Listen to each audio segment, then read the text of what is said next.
Hi, I'm Allie with PotomacBeads.com, and today's Better Beader episode is going to focus on needles. Needles are one of those things that you may know a little bit about, but you may not know a lot about. Hopefully today you learn more about needles than you ever thought was possible, and you know exactly which needles to pick up for the project that you're going to be making in the future as you become a better beader. On this episode of Better Beader, we have a needle mess that we're working with. So just like we had with a thread and kind of the essentials for beading and the essentials for jewelry making, I'm kind of doing this as a needle review. More so, it's going to be... So for another thing of Better Beader, the question that we get a lot is what needles are for which would you prefer? So this always spurs an excellent conversation on our Facebook group. I think that a lot of it is what needles you start out working with, or what style of needle you start out working with. That's the style that you prefer as you are making and creating. I want to start out this kind of episode here with some of the needles that aren't necessarily like the others. So I have here the long twisted beading needle. There's also a short twisting beading needle, which is about half the size. And the beading needle, you can see it has that huge eye. A lot of times people will use this beading needle, awkwardly enough, for stretchy string, that they'll put the string through there and string through. The long needle here can be used with one of the bead spinners, that if you're trying to throw a bunch of the beads on, it actually can curve and can move. You can see it's kind of flexible in there. And then we have the shorter version as well as the twisted. The reason it's called the twisted is because the wires are actually twisted together here at the end, making it very flexible, but also making it have a nice open eye. So rather than being rigid and stiff, these are going to be really, really flexible. Again, they come in this long, and then they come in a short as well. When I'm doing lots of bead weaving, I'm not going to be using these twisted needles because they are so bendy. They are so flexible that they're not going to work really as a nice needle end to pick up a lot of my beads, especially my heavier beads. These also do work well. If you are going for pearls, you can use the short ones, and those will go through the pearls really nicely as well because that eye collapses and it still has that nice long line for you to put on if you happen to have some silk thread that doesn't have the needle attached. That's going to be the twisted beading needle, and that again comes in the long and the short. This happens to be the Tulip brand, and there's a number of other brands in the twisted beading needles. Likewise, I have here an example of the Loom Needles, and these are also the Tulip brand Loom Needles. So you can see the big difference between, say, Loom Needles and some beading needles is the length. The loom work needles, because loom work tends to be a little bit wider when you're working with it, these looming needles are going to be stiffer and they are going to be longer in size. So when looking at the looming needles, they are nice and long, and when you try to pick them up, they seem a little bit stiff because they need to be stiff to go back through that loom. You do get 3 of the looming needles in this pack from Tulip. And those people that do loom, that get in on these conversations on our Facebook group for beading and jewelry making, love these looming needles. They say it makes a huge difference when you are looming, and actually makes them a lot faster because that needle can go back and forth through the warp threads really quickly, as opposed to something that's a little bit shorter and might end halfway through your project. So, looming needles, would I use them for just beading off a beading mat? Nope, I wouldn't. But if I am going to loom work, I'll pick up the looming needles if I know that my project is going to be a little bit more on the wide side, because again, it can go in and out of those warp threads really, really quickly because it's a little bit stiffer and it does have that length to it.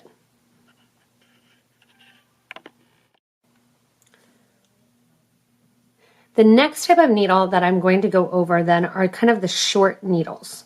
These short needles, I have a piece of bead embroidery here. These short needles are going to be a little bit stiffer and are perfect for bead embroidery because you are sewing through a backing and not just through an open hole of a bead. They need to be a little bit stiffer so they do not bend, and that makes it easier to do your embroidery pieces. The examples I have here of those short needles, and you can see kind of the difference of the short versus the long. That when you look inside the packaging, you can see the short goes down here, long goes up to here. So the short needle, again, is, oh, it says it right on here, more for bead embroidery. I have the short Tulip 10, and then I have the long Tulip 10 just to show the difference. But I'm also going to show you the Sharps by John James. Same deal. They're going to be shorter. These are size 11 Sharps. Shorter needles, more for bead embroidery versus kind of the regular needles that are going to be a little bit longer. And then also we have some short needles that I would not recommend for bead embroidery. So we have the shorts in both the 10s and the 11s, which are going to be stiff enough that you can kind of sew through there. When you get into a short, say 13, like these Wildfire needles, they're actually really flexible and bend a lot, and I would not recommend them for bead embroidery. People like them and like the shortness of them to make them quicker as they're doing their bead weaving. So if you're going to do bead embroidery, you want to find a short or a sharp as you're working with them, and a size 10 or size 11 would be my recommendation. That's when you would pick up the short or the sharp, is because you know you're going to be doing the bead embroidery. That being said, can you do bead weaving or loom work or anything else with these needles? Certainly you can, no problem. It just might be a little bit more awkward at the start to work with that short needle, especially if you're not used to it. I like a little bit longer needle because I like to load up my needle with beads and not necessarily drop every bead every time I'm using them. That's why here for the embroidery, it makes it a little bit easier because you're usually only picking up 1 to 2 beads at a time and sewing through the backing, the stiff stuff, or the ultra suede. From the shorts then, I wanted to show you that Wildfire 13. So the Wildfire 13 needle, and push it down here, you can see it's no bigger than about a 1/2 inch. It is a size 13 needle. You cannot get some of the thicker threads, through this size 13 needle. So be aware of that.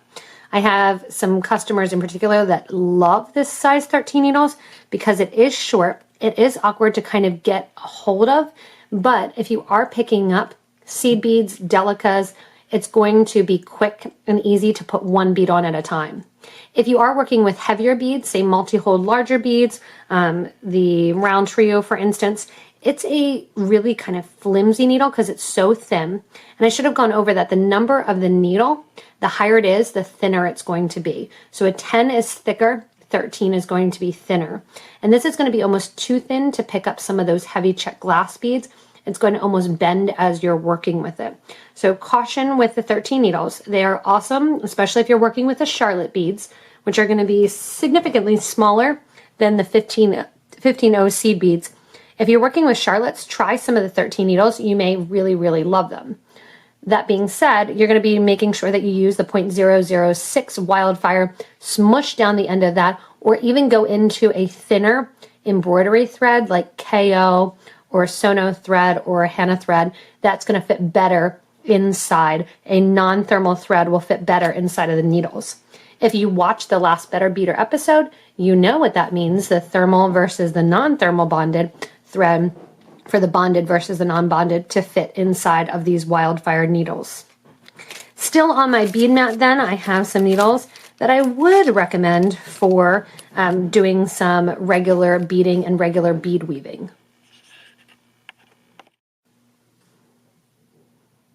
So for those of you that have trouble using a needle because of the eye of the needle, and the difference of a beading needle versus a sewing needle, generally speaking, sewing needles, and this actually is a great picture here, generally speaking, sewing needles will be bigger on the outside edge than a beading needle. The beading needles, the eye of the needle, what makes it so hard to thread sometimes, is that the eye of the needle is no larger than the actual needle itself. It doesn't puff out at the end.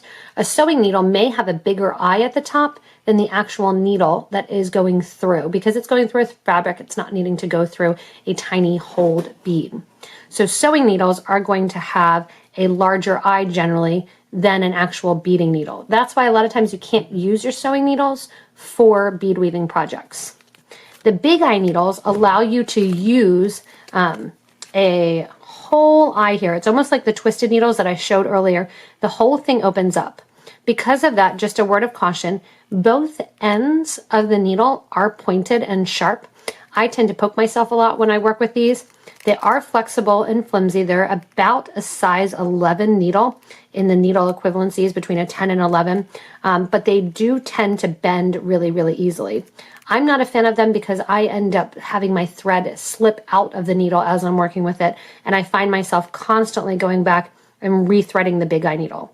That being said, if it's a really big struggle for you to thread your needle, these work great because you do have the opportunity to open up the whole needle. The whole thing opens on both sizes, or both sides. The whole length of the middle, that almost inch there in the middle, is going to open up for you to thread the needle. So that's the big eye needle if you are looking for something that is a little bit easier to use. Then we get into kind of the standard classic bead weaving needles. There is a huge price variety. There are tons of options. There are little differences between them, and it's really a preference of what you like, what you want to pay for, and what you like, how they feel in your hand. I'm going to start with the ones that I prefer, which are the English beading style needle, and these are the Pony brand needle. So these Pony needles I use because I started using them. I like them the best. The John James I tend to snap, whereas other people will say they snap the Pony needle. I think it's all about the feel in your hand. Anna actually did a blog post on this saying and talking about the different needles and the different brands of needles and kind of how they feel and what they're used for.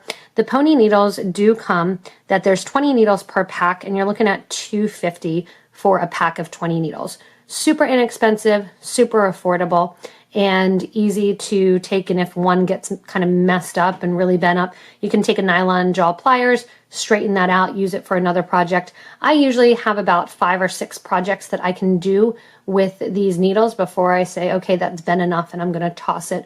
Or that the eye of the needle sometimes gets a little bit clogged up with some of the residue from your thread if you're using a wax, or even some of that outer coating on that bonded thread as well. So the Pony needles are my favorite. Size 10, again, is going to be thicker and a little bit longer than the size 12, which is going to be a little bit thinner and a little bit shorter.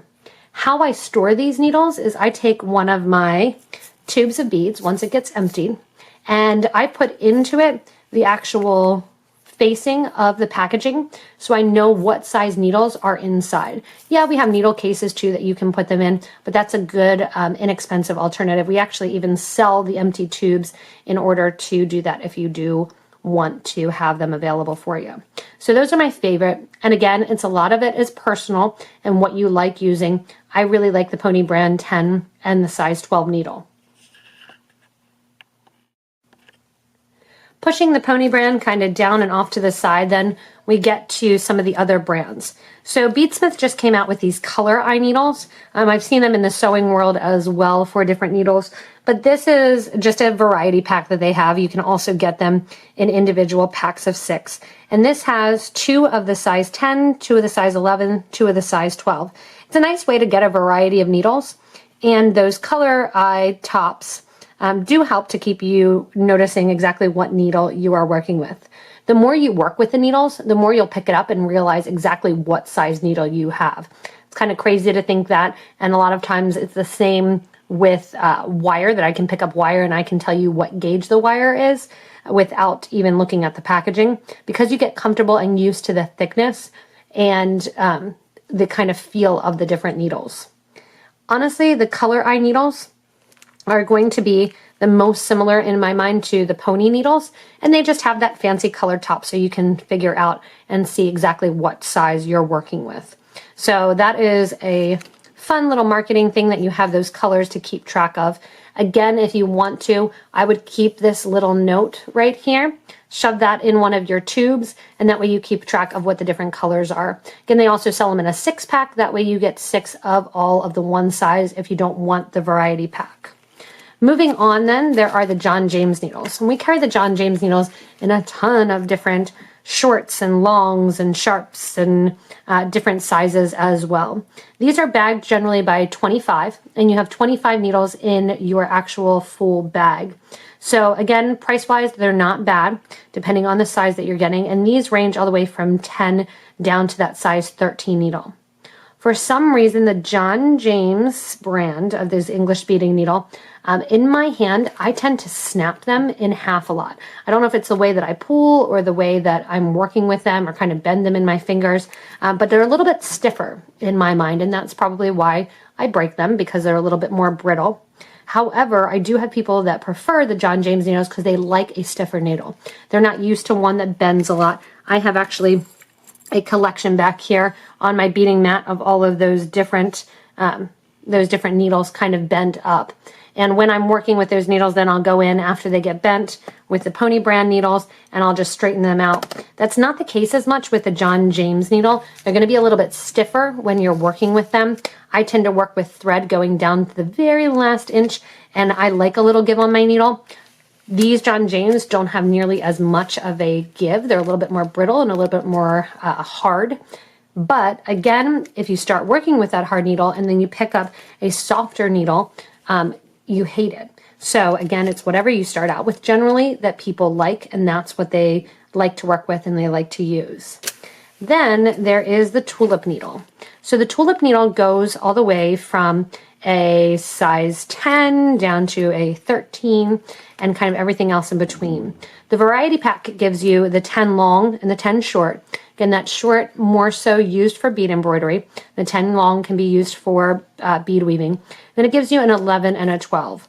Going back to the 13s are short and they're really thin. Again, think of them as just being used with charlottes or with delica beads. That's generally speaking when you're going to use the 13.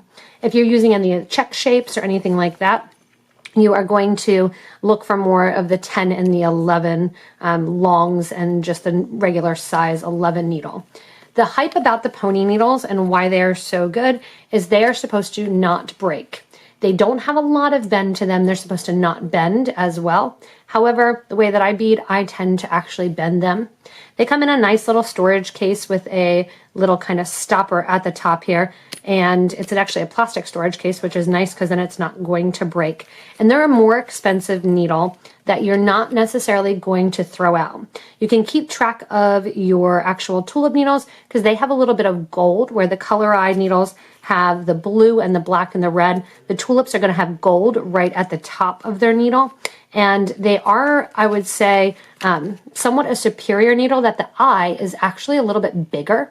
Which is cool that they're able to make the eye of the needle a little bit bigger while not making the needle any thicker or any thinner than a standard 10 and 11. Because of that, they are a little bit easier to thread than, say, the Pony brand or the color eye needle. So what's the final conclusion about beading needles? The final conclusion about beading needles that I have is make sure that you have the correct needle for the project that you're doing. Don't force yourself to try to use sewing needles. They generally will not work. They may work with a size 6.0 or an 8.0 seed bead. When you get down, to 11s and 15s, it's really hard to get the needle through. If the needle is getting through and getting stuck a little bit, make your life easier, even though it might be a little bit harder, and switch from a size 10 to a size 12 needle.